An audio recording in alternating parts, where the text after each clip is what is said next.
Bonjour à toutes et à tous, soyez les bienvenus sur Motors TV pour suivre la 6e et avant-dernière manche de cette saison en 2014 de l'Amera Cup. Ce week-end, direction la Bourgogne et le circuit de Dijon-Prenois pour une course de 7h30. Au championnat, à domination totale de l'équipe Tech Drive de Maxime Bayeul et Christian Meignier qui reste sur 5 victoires consécutives avec la 25 et la 16. Deux voitures qui sont d'ailleurs en tête du classement général. Mais attention, ce week-end sur un circuit très technique comme le circuit de Dijon-Prenois, la hiérarchie pourrait être clairement modifiée. « 25 voitures sont engagées ce week-end et les concurrents n'auront pas le loisir de se relâcher. Les bacs à gravier sont proches, l'erreur pourrait coûter cher. Une fois arrivés, après avoir procédé aux vérifications administratives et assisté au briefing d'avant-course, les pilotes peuvent prendre la piste pour 2 séances d'essais libres de 2h30 chacune. L'objectif étant de prendre ses marques au volant d'une Lamera très efficace, même sur un tracé redoutable comme celui de Dijon, que nous allons découvrir tout de suite à bord de la voiture numéro 12 préparée par CTF Performance. Bienvenue à bord de la voiture numéro 12 de Cars Racing. Nous entamons la découverte du circuit de Dijon. Nous sommes sur la ligne droite des stands en fond de 6, en approche du double droite qui se prend en 3e vitesse. J'essaye de ne pas aller trop à l'intérieur du virage pour pouvoir reprendre de l'appui et réaccélérer très tôt entre les deux bandes de vibreurs. Je passe la 4, je remets un peu d'appui. Je garde un filet de gaz pour pouvoir entamer le petit tracé droit, suivi d'un gros freinage en 3e. On se positionne un petit peu à l'intérieur pour réaccélérer assez tôt. On arrive sur la parabolique qui se prend en 2e ou 3e selon la vitesse d'arrivée. L'idéal c'est de reprendre la trajectoire à l'intérieur pour pouvoir accélérer très tôt. 3e, 4e. On arrive sur la courbe des Gorgeoles, 3e, on recherche l'intérieur pour pouvoir accélérer vite. Je sors du virage en 3e, je passe la 4, très tôt je vise l'intérieur du virage pour pouvoir repasser la 3, aborder le vibreur droite pour pouvoir réaccélérer au plus vite, 4e, 5e. Je me laisse un petit peu déporter pour pouvoir rattraper le vibreur droite mais pas trop tôt et pouvoir accélérer un maximum pour reprendre la ligne droite des stands.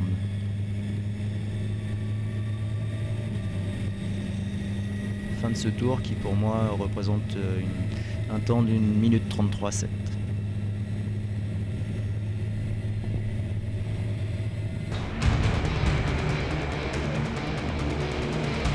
Après la découverte du tracé, il est temps de prendre part à la séance qualificative, 1 heure qui va permettre aux pilotes de se confronter afin de connaître l'ordre de départ sur la grille. 15 points de bonus sont en jeu, ce sont les gentlemen qui se montrent dès le début de cette séance avec la 27 qui signe le temps de référence en 1:32,603, rapidement battu par ETC Racing numéro 14 en 1:31,877. Très vite, les champions en titre Ores Marie 3 des numéro 1 rétablissent la situation et pointent en tête du classement avec un 1:31,734. Michael Gage s'élance alors à bord de la Chilton compétition numéro 10 et signe un chrono de 1:30,903, pole position provisoire. Auteur de 3 pôles cette année, Emmanuel Orgeval n'a plus le droit de qualifier la Tech Drive Leclerc numéro 16 comme le précise le règlement. Hervé Dumas prend donc le relais de son équipier et signe un temps d'1:32,636, 5e chrono pour les actuels leaders du championnat. 4e du classement en général, la numéro 19 Actua Red Team ETC Racing occupe une lointaine 11e place avec un temps de 1:33,367. La course s'annonce difficile pour Deminieux, Mazo et Milara. À moins de 10 minutes de la fin de séance, les gentlemen du Racing Stage numéro 23 signent un temps de 1:32,082, 4e chrono, une place devant le Tech Drive Intermarché numéro 25. Bon, et tête à queue pour la Lamera numéro 17 au premier virage, c'est le drapeau rouge dans cette séance. Les commissaires doivent évacuer la voiture en difficulté. La session va reprendre à 8 minutes de la fin, rien n'est joué, Olivier Pernaut repart dès le feu vert pour tenter de battre le temps de la 10 de Gage, Bush, Galland et Battista afin de décrocher 15 points précieux dans l'optique du championnat. Le Français coupe finalement la ligne en 1:31,160, il améliore son chrono mais reste 2e derrière la 10 qui signe ainsi sa première pole position de l'année. Meilleur chrono donc pour la 10 devant la 1 et la 14, les leaders du championnat la 16 ne s'élanceront qu'en 7e position. Nous sommes sur la grille de départ, mais avant de se lancer dans la course, revenons sur les différentes possibilités qui s'offrent aux pilotes gentlemen dans cette Lamera Cup. C'est une formule d'inscription, soit c'est une course, soit c'est un championnat. Ensuite, il faut soit disposer de sa voiture, soit en fait en louer une. Mais c'est très simple, il faut une licence. effectivement, pour une question d'assurance. Et puis ensuite, il faut rouler, il faut se déplacer et puis aller voir un peu les beaux circuits européens, ce qui est très sympa aussi. Pour mieux comprendre, partons à la rencontre de 3 équipes, les luxembourgeois de chez Restrax, le CPL Sport ainsi que H Racing, pour savoir comment leurs projets respectifs ont vu le jour. La voiture appartient à un client qui roule dans un autre championnat avec nous. Donc on savait bien que lui, il avait participé auparavant dans la Mera Cup. Et cette voiture était dans nos ateliers, on a fait les révisions dessus. Et il faut faire rouler les voitures, ça ne sert pas à rester dans un atelier à l'arrêt. On a repris cette voiture et on a toujours eu l'idée de participer un jour à nouveau à ce championnat. Donc là, en fin de saison, on a finalement eu le temps de réaliser cette idée. C'est Claude, le team chef, qui a la voiture et qui est venu sur une course côte. Si j'avais pas envie de faire une course en la Mera Cup, je me suis dit, c'est quoi ça? J'étais sur l'internet, après j'ai regardé un peu, c'est chouette, pourquoi pas faire? Alors c'était encore une semaine, je crois. J'ai dit alors on va le faire. Et maintenant on est ici. On a pris la décision il y a un an de cela de courir en course automobile. On a vu qu'il existait une compétition, la Mera Cup, faite pour les gentlemen. Alors qu'est-ce que des gentlemen? Ce sont des gars qui viennent pour conduire dans un bon état d'esprit, pour se faire plaisir, en totale sécurité et prendre du bon temps avec d'autres concurrents. On était autour d'une table en se disant, avec des vieux routiers comme nous, entre guillemets, et puis des copains qui roulent un peu, à se dire, voilà. On a envie de rouler dans une catégorie tous ensemble. Et puis on s'est dit que la Mera c'était vraiment la bonne solution pour avoir un mix entre des anciens pilotes chevronnés ou pas, mais du moins qui connaissent bien la musique, et puis des gentlemen, des copains qui voulaient s'essayer à la course. H Racing, tout comme Restrax ou CPL Sport, ont toutes les 3 décidé d'engager leur propre voiture. Quel est donc l'avantage de ce choix ? L'avantage d'avoir sa propre voiture, c'est que, en dehors des courses, c'est de pouvoir rouler, se faire son propre roulage, connaître le véhicule parfaitement, du moins dans la mesure du possible, et ainsi, quand on arrive sur les différents meetings, c'est connaître le véhicule, avancer, progresser. Et le second point, oui, c'est d'avoir tous les aménagements qu'on peut avoir sur une voiture, les petits réglages et autres, qui permettent justement d'être autonome. Et l'autonomie, c'est plutôt pas mal. Vu que nous on disposait de la voiture, donc on a décidé de faire l'engagement nous-mêmes. On a la structure pour le faire nous-mêmes, donc c'était la conséquence logique de le faire nous. Il y a des gens qui préfèrent louer, ce qui est très bien. Il y a des gens qui préfèrent acheter, ce qui est pas mal. Maintenant, c'est une question simplement de feeling et puis de volonté de chacun. Et avec un effectif réduit, chaque membre de l'équipe doit être polyvalent. En effet, se battre face à des structures comme Tech Drive, ETC Racing, Ores, Marie 3D ou encore CTF Performance n'est pas facile. On est les 5, donc un mécanicien, un vrai mécanicien, et qui nous a formé un petit peu à l'aider dans le changement cardan, pneus, pression, révision de la totalité du véhicule. Oui, donc on est des hommes polyvalents. On aime bien, on vient avec notre remorque, la voiture dessus, et puis voilà, on essaye de réviser la voiture comme il faut et de faire les choses comme il faut les faire. Il faut avoir des pros. Une voiture de course reste une voiture de course. La subtilité des réglages, la compréhension de la voiture, c'est une osmose entre un pilote et puis son mécano quelque part. Moi normalement mon métier c'est le team manager et ingénieur de course. Cette fois-ci je roule, je fais team manager et ingénieur, on fait un peu tout ce qu'on peut. Tout le monde, on n'est pas des princesses, tout le monde fait ce qu'il peut. On est tous en dessous de la voiture s'il y a besoin. Bon, nous, on a nos connaissances. Bien sûr qu'on ne connaît pas à cœur déjà la voiture, mais il y a toujours le support de la Mera, de TTE, dont on ne peut pas se plaindre du tout. Voilà. Un travail parfois difficile pour ces gentlemen, mais le plaisir de conduite procuré par cette Mera en vaut bien la peine. On prend complètement vraiment du plaisir à conduire cette voiture, nous, en pilote qui connaissons un peu la musique, et puis les gentlemen, c'est très facile à conduire, et rapidement, on se fait vraiment plaisir, dans des conditions de course, donc fabuleux. Ça se conduit comme un kart, voilà, beaucoup de puissance, mais un véhicule très joueur, qu'on arrive à récupérer, un peu de glisse parfois, mais très facile à conduire, quoi. C'est une voiture facile à piloter, ça reste une voiture de course. Pour aller plus vite, forcément, il faut comprendre la voiture, la régler correctement.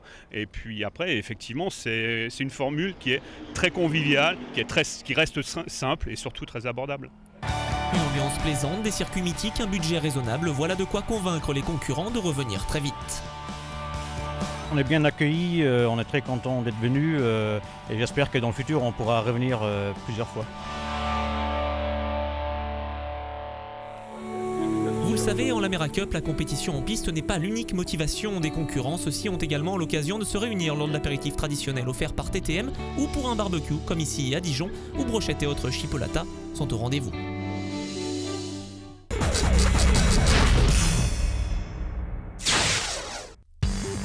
Nous sommes toujours sur le circuit de Dijon-Prenois pour suivre les meilleurs moments de la 6e manche de l'Amera Cup. Et pour cette première partie de course d'une durée de 3 heures, c'est la 10 pilotée par Michael Gage qui s'élance en pole position devant la 1 et la 14. J'ai pas trop envie de gêner les teams qui jouent le championnat. Donc je vais pas prendre de risques, surtout avec les pneus tout neufs. Il vaut mieux préserver la voiture, essayer de moins prendre les vibreurs que ce qu'on peut le faire en essai. L'endurance est long.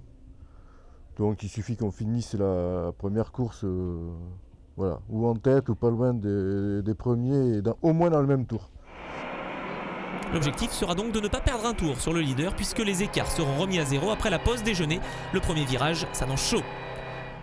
Les voitures sont en formation et au feu vert, c'est la 10 qui prend le meilleur envol devant la 1 de Philippe Marie et la 14. 3 de front au premier virage. La 23 est prise en sandwich entre les deux voitures du Tech Drive. Caméra embarquée avec la 25, partie 7ème, la 16 d'Emmanuel Argeval à gauche de l'image est déjà remontée en 3e position au premier virage. La 25 de Pierre Coinon est 6ème et ne prend pas de risque inutile en ce début d'épreuve.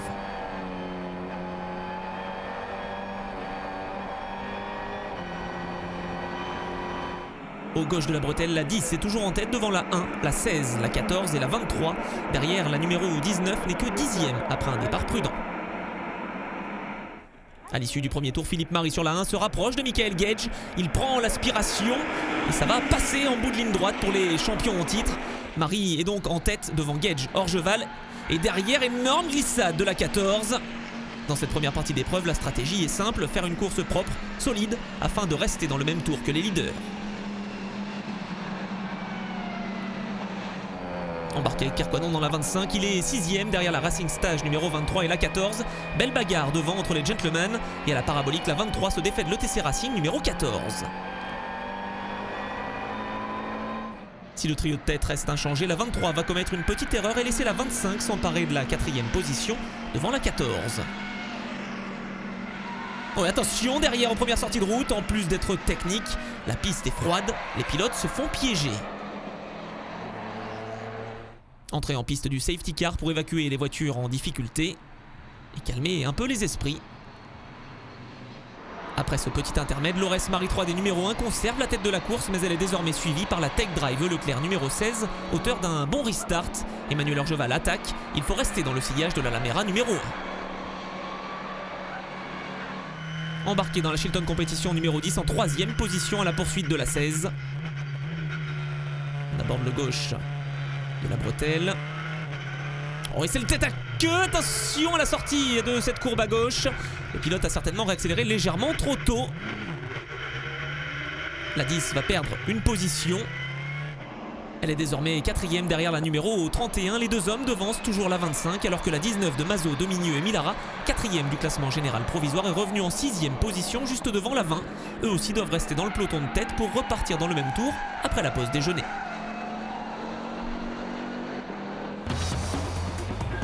Et déjà les premiers arrêts au stand interviennent, les pilotes s'échangent leur baquet. L'implication de la part de tous les membres d'équipe est très importante pour perdre un minimum de temps.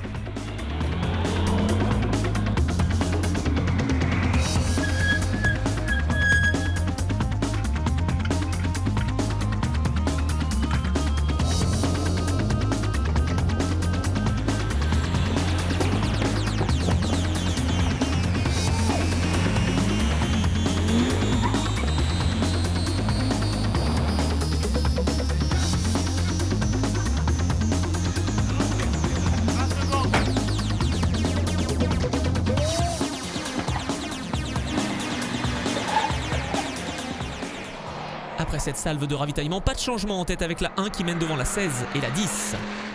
Caméra embarquée justement avec la 10 à la poursuite de la 16 dans le trafic et devant, c'est la sortie de route pour Hervé Dumas. Alors deuxième de cette course, nouveau coup dur pour les leaders du championnat. La 16 parvient à rentrer au stand au ralenti. Beaucoup de travail attend les mécaniciens de chez Tech Drive.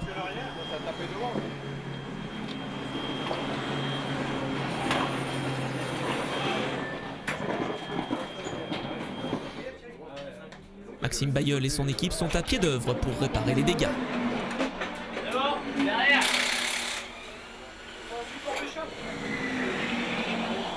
J'ai freiné au même endroit, aux 100 mètres. Voilà, après savoir est-ce que c'est moi qui n'ai pas appuyé assez sur la pédale de frein pour prendre l'intérieur à la corde ou la pédale un peu plus molle, voilà, aujourd'hui je ne saurais pas dire. Mais le con c'est moi puisque c'est moi qui ai mis la voiture dehors. Bon maintenant il faut qu'on fasse le décompte des points parce que je pense qu'on peut toujours être dans le top 3 et comme Monza double les points, on a encore une petite chance. Par contre la Monza, il ne faudra pas la jouer comme ça. Un excellent travail des mécaniciens de Tech Drive, la 16 repart, mais l'équipage est désormais à 33 tours. L'objectif est simplement de franchir la ligne d'arrivée pour sauver au moins quelques points et rester dans la course au titre. Après 3 heures d'une course ponctuée par quelques sorties de piste et des périodes de voitures de sécurité, la 10 va couper la ligne d'arrivée en tête de cette première partie de course devant la 25, la 1, la 12 et la 19. À l'exception de la 16, tous les prétendants au titre sont bien aux avant-postes. La deuxième partie de course va être décisive. Les pilotes sortent de leur voiture et vont profiter de cette pause pour se restaurer avant l'effort. Procédure de parc fermé pour les véhicules, les mécaniciens ont le droit de remettre 20 litres d'essence dans les réservoirs, mais il leur est interdit de procéder à des modifications sur les voitures.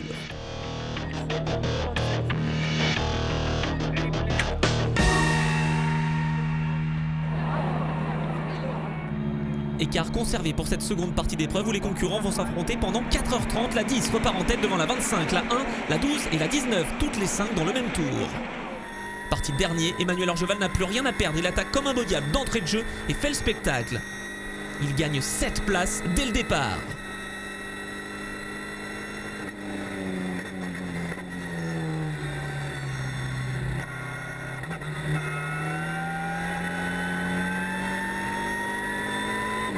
Il est revenu juste derrière son équipier, la voiture numéro 20. Ce virage à gauche, attention au vibreur. Et attention aussi à la voiture numéro 4. Aux avant-postes, la 10 a conservé l'avantage devant la 25, la 1, la 23, la 12 et la 19. Orgeval arrive dans la parabolique, le Français se défait alors de ses deux équipiers, la 4 et la 20, à la accélération. Quelle attaque de la part du pilote de la 16 qui donne du fil à retordre à ses adversaires en ce début de course. Devant, la 1 prend l'inspiration de la 10 et va se défaire de son adversaire en bout de ligne droite. Philippe Marie veut profiter des ennuis rencontrés par la 16 pour recoller au classement général. Mais attention à la 19, revenue dans les échappements de Laurès Marie 3D, alors que les leaders arrivent sur les premiers retardataires.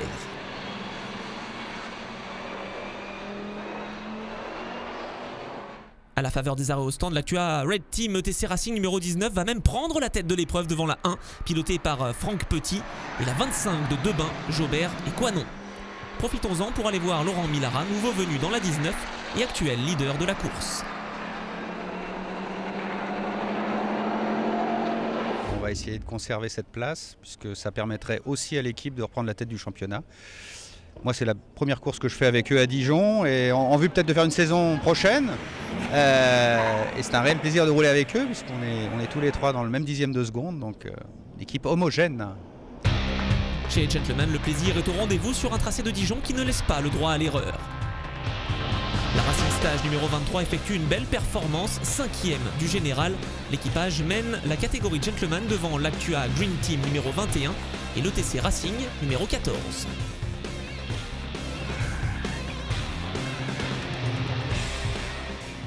Retour en tête de la course avec la 19 qui possède plus de 10 secondes d'avance sur la 1. Mais à moins de 2 heures de l'arrivée, les rebondissements s'enchaînent. Laurès Marie 3D numéro 1 s'arrête au stand. Imité quelques instants plus tard par la 19. Grosse déception pour le team manager Joël Secaldi. C'est l'hécatombe pour les leaders du championnat. Chez ETC Racing, on s'affaire pour réparer la 19, victime d'un problème de valve sur le wastegate de turbo. Laurent Millara est inquiet, mais la voiture repart finalement après seulement 2 minutes. Du côté de chez Ores, l'opération prend un peu plus de temps. Tout se passait bien jusque-là, la voiture allait très bien, tout le monde était à peu près content de notre week-end, il ne restait plus grand-chose à faire. Et puis malheureusement, à mon avis, on a cassé un cardan. Il suffit d'un petit caillou, une saloperie qui vienne dans le soufflet, et après ça pète l'huile, il n'y a plus d'huile et ça pète. Bon, cela dit, la numéro 16 a eu des problèmes en début de course, donc forcément, on peut quand même reprendre des points. Et la 19 rentre encore, donc à mon avis, le championnat il se jouera à Monza quoi qu'il arrive. Donc on va réparer, on va repartir, on essaiera de faire un podium ce soir. Il reste encore 1h30 de course, je pense qu'on peut y arriver, et puis on verra ça à Monza. Effectivement, le problème survenu sur la 19 est plus sérieux que prévu. La victoire s'envole pour Dominieux, Mazo et Millara. Hiérarchie bouleversée avec la 20 qui hérite de la tête de la course devant les gentlemen sur la 23 et la 4 en 3e position. L'équipe Tech Drive de Maxime Bayeul est aux anges.